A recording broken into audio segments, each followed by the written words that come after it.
Hello everyone. This is our fourth lecture, Introduction to Public Policy.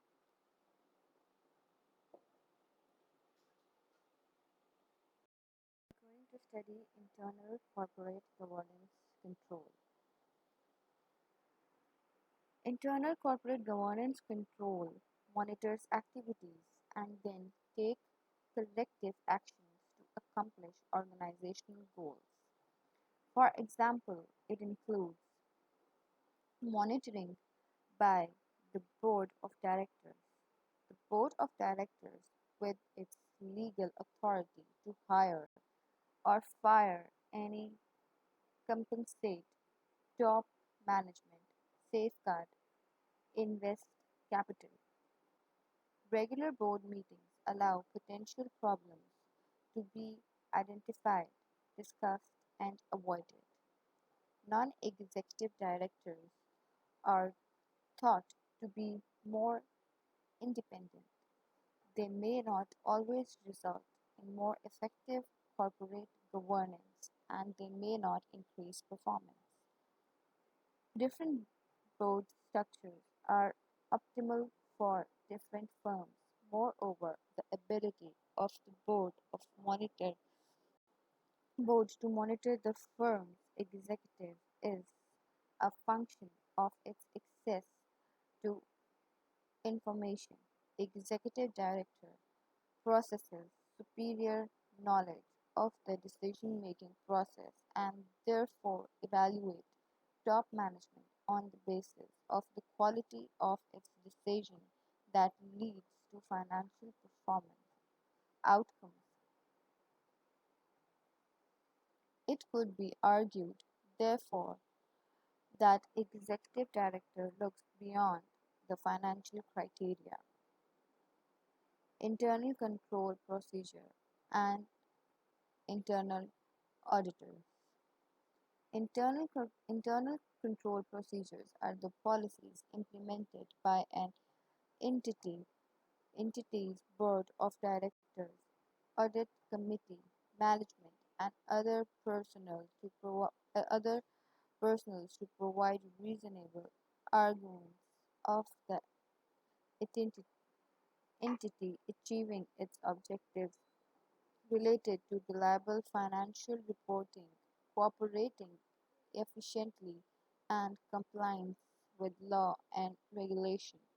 Internal auditors are personnel with an organization who test the design and implementation of the entity internal control procedures and the reliability of its financial reporting. Balance of power. The simplest balance of power is very common, required that required that the president is to be a different person from a treasurer. This application of separation of power is therefore developed in the company where separate divisions check and balance each other's action. One group may propose many wide administrative changes. Other group review can veto the change, and third group check that the interest of people, customers, shareholders, and employees outside the three groups are being met. Monitoring by large shareholders and or monitoring by bank and other large creditors.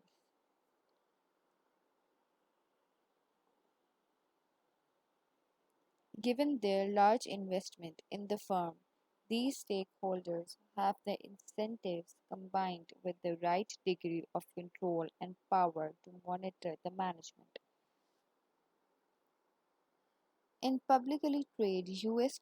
corporation board of directors are largely chosen by the president, CEO, and the president often takes the chair of the board position for him or herself, which makes it much more difficult for the institutional owner to fire him or her. The practice of the CEO also being the chair of board is fairly common in large American corporations. While this practice is common in the US, it is else relatively rare elsewhere in the UK. Successive code of best practice have recommended against duality.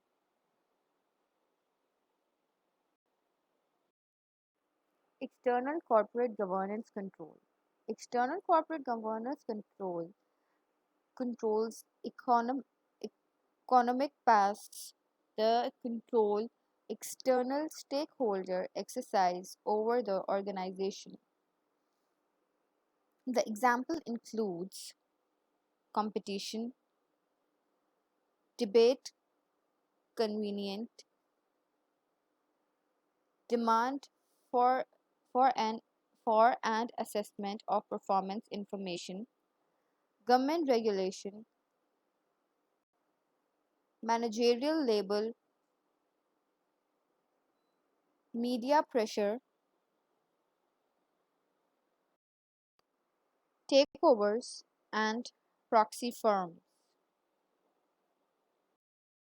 Financial reporting and the independent auditor. The board of directors has primary responsibility for the corporation of internal and external financially reporting functions. The chief executive officers and chief financial officers are crucial crucial participants and boards usually have a high degree of reliance on them for the integrity and supply of accounting information.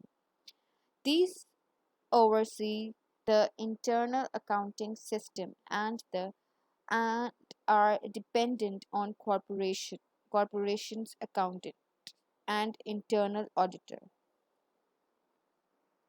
Current accounting rules under International Accounting Standards and US GAAP allows manager some choice in determining the method of measurement and criteria of recognition of various financial reporting elements.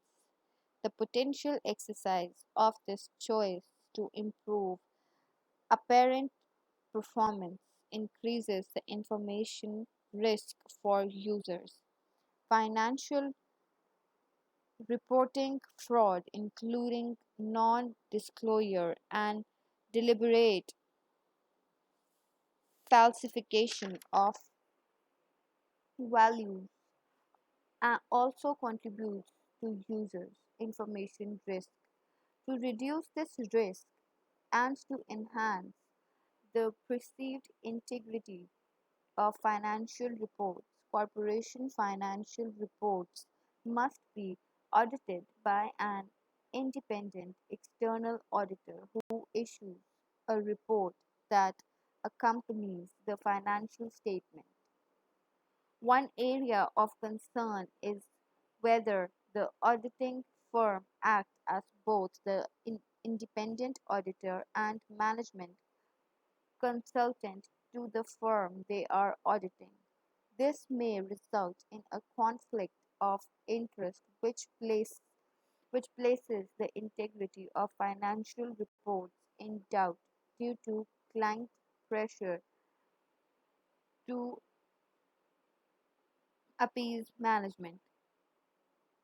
The power of the corporate client to initiate and terminate management consulting services and more fundamentally to select and dismiss accounting firms contradict the concept of an independent auditor. Changes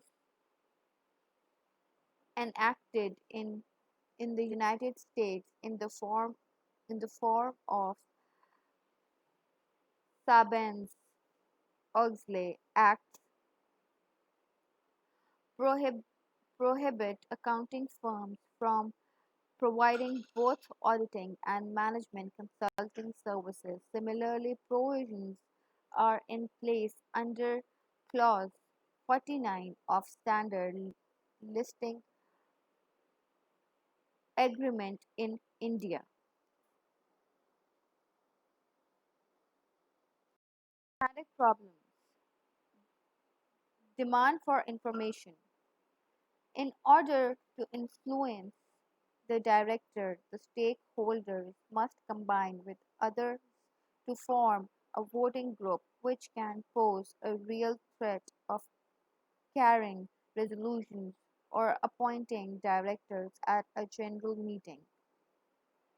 Monitoring costs, a barrier to stakeholder using good information in the cost of processing it, especially to a small stakeholder. The traditional answer to this problem is the efficient market hypothesis.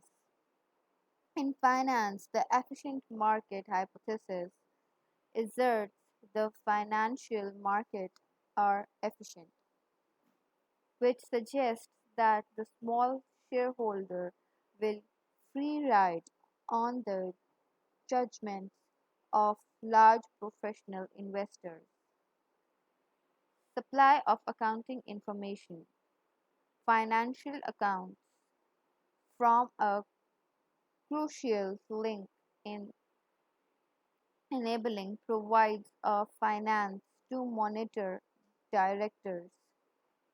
Imperfections in financial reporting process will cause imperfections in the effectiveness of corporate governance. This should ideally be corrected by the working of external auditing process.